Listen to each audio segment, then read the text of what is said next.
Hi guys, so mainit na kaudton, no?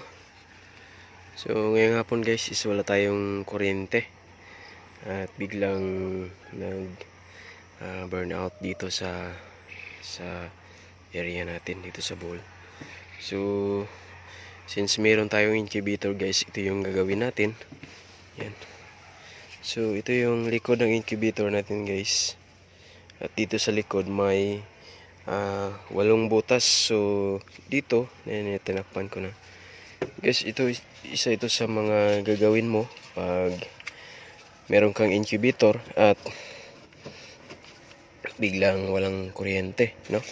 So meron kasi yung ventilation dyan sa likod, o yan yung dyan papasok yung humidity, no? So gagawin dito, takpan mo lang yung butas. So dalawa kasi ito guys, seater at saka hatcher. Kaya yung butas niya is 8 piraso. Ito, dalawa sa baba, dalawa din sa taas. So para mas masave pa niya yung init dun sa loob guys, ang gagawin natin, takpan. Ayan. Meron pa naman tong almost 300 eggs na pugo na incubate natin dito. So hindi ko alam guys kung anong rason. Maganda naman yung panahon, bakit may burn out.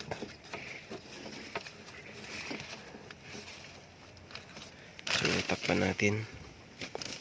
Pero pag bumalik yung guys, yung kuryente, hindi natin to kunin natin to butas, yung ilagyan natin dito para pasok naman yung hangin,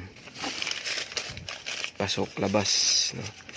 So dito kasi guys dadaan yung so para kasi itong guys, ventilation ng incubator. So yan, 1, 2, 3, 4. Meron ding 4 dito sa taas, 1, 2, 3, 4. So yun guys, tungod sa Bisaya pa. So ito yung ating DIY incubator guys. Yan, no? So tayo lang yung gumagawa nito, pero hindi tayo yung nagwa-wiring kasi wala naman tayong experience sa pag-wiring, at tayo lang yung nagbuo nito ng box saka yung aluminum.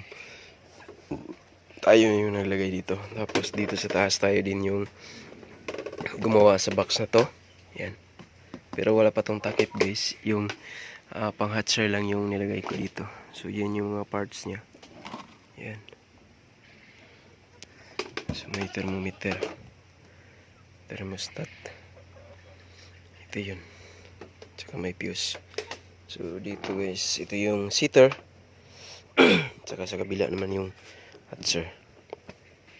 So ito yung seater guys, dito tayo maglagay ng mga itlog na papisain natin.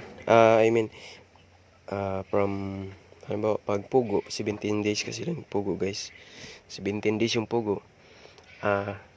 Nasa 14 days, 1 to 14 days dito muna yung itlog, no, sa swing type na seater. Paglagpas ng ng 15 days to 17 days, kasi 17 days lang yung hatch ng ng pugo. So after 14 days ilipat naman dito sa hatcher pagka 15 days, no, kasi 3 days yung yung itlog ng pugo mapipisa na, kasi 15 days 17 days sila lahat yung araw bago mapisa yung itlog ng pugo. So dito guys may isang seater na kasi meron dito sa loob, wala, hindi makita. So pilawan natin.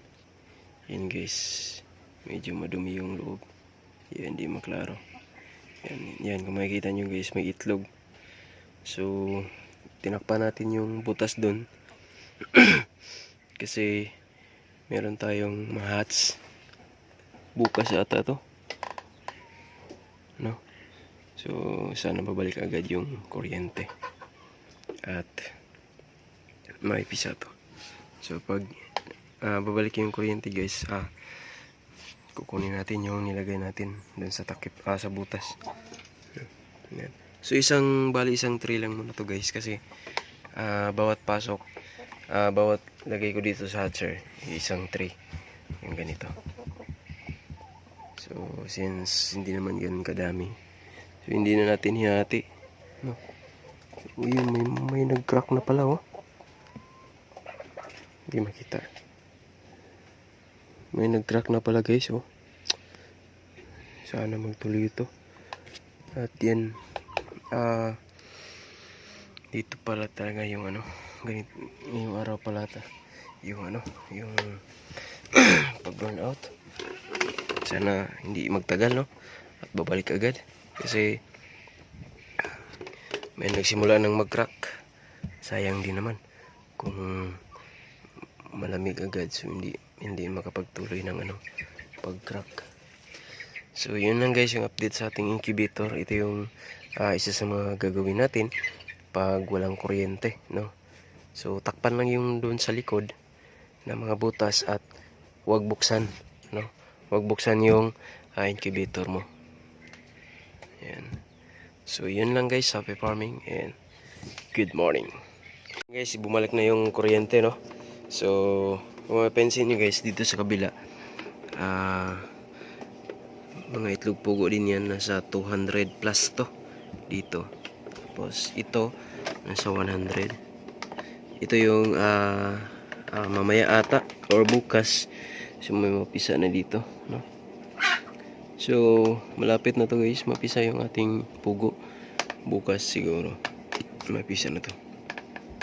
So yung ginawa natin kanina is since meron ditong butas sa likod, since bumalik na yung kuryente, so atin na tong kunin, no? Kunin na natin yon dito sa likod. Yan. So tanggalin na natin to, yung walong pangtakip, no? Kasi may bumalik na yung kuryente. So ganun lang yun guys, yung gagawin natin pag walang kuryente. Takpan mo lang yung mga butas, kung saan butas yung